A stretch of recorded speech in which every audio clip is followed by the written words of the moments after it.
اللهم صل على محمد وآل محمد وعجل فرجهم اعوذ باللہ من الشیطان الرجیم بسم اللہ الرحمن الرحیم الحمد للہ رب العالمین وصلی اللہ علی محمد وآلہ الطیبین الطاہرین المعصومین اللہم صل علی محمد وآل محمد وعجل فرجهم وسهل مخرجهم السلام علیک یا بنت رسول اللہ، السلام علیک یا زوجۃ ولی اللہ۔ مومنین کرام، جیسا کہ آپ کو معلوم ہے کہ یہ ایام بی بی فاطمہ الزہرا سلام اللہ علیہا کی شہادت کے ساتھ منسوب ہیں۔ کون زہرا، کون فاطمہ، کہ جس کے بارے میں معصومین فرماتے ہیں کہ ہم مخلوق خدا پر اللہ کی طرف سے حجت ہیں اور ہماری جدہ فاطمہ الزہرا ہم ائمہ پر حجت ہے۔ بہار الانوار میں ایک حدیث موجود ہے، امام باقر علیہ الصلوۃ والسلام سے یہ حدیث مروی ہے کہ رسول خدا فرماتے ہیں اذا کان یوم القیامہ نصب للانبیاء والرسل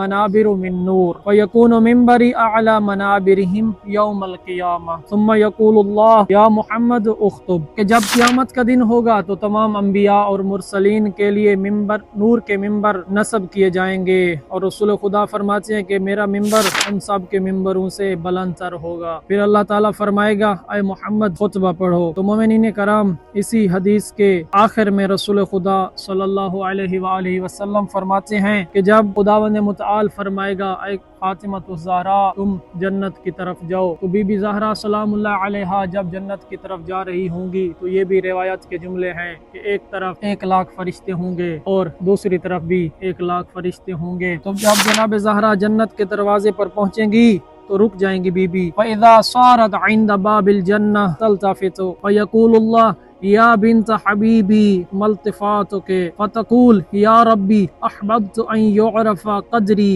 فی مثل هذا اليوم۔ جب فاطمہ جنت کے دروازے پر پہنچیں گی تو پیچھے مڑ کر دیکھیں گی تو پھر خدا فرمائے گا اے میرے محبوب کی بیٹی، تم نے پیچھے کیوں دیکھا جبکہ میں نے تمہیں اپنی جنت کی طرف روانہ کر دیا ہے؟ فاطمہ فرمائیں گی پروردگار، میں چاہتی ہوں کہ آج کے دن میری قدر و منزلت سب پر ظاہر ہو جائے۔ فیقول اللہ یا بنت حبیبی ارجعی انظری من کان فی قلبی حب لکی او لاحد من ذریتکی خذی بیدہ فادخلیہ فی الجنہ۔ پھر خدا فرمائے گا اے میرے محبوب کی بیٹی، واپس جاؤ، دیکھو جس کے دل میں تمہاری محبت ہے یا تمہاری ذریت اور اولاد میں سے کسی کی بھی محبت موجود ہے تو اس کا ہاتھ تھامو اور اس کو جنت میں لے جاؤ۔ یہ ہے جناب زہرا سلام اللہ علیہا کی قدر و منزلت۔ دعا ہے کہ خداوند متعال ہم سب کو سیرت جناب زہرا سلام اللہ علیہا پہ عمل کر کے زندگی گزارنے کی توفیق عطا فرمائے، آمین یا رب العالمین۔ اللہم عجل لولیک الفرج۔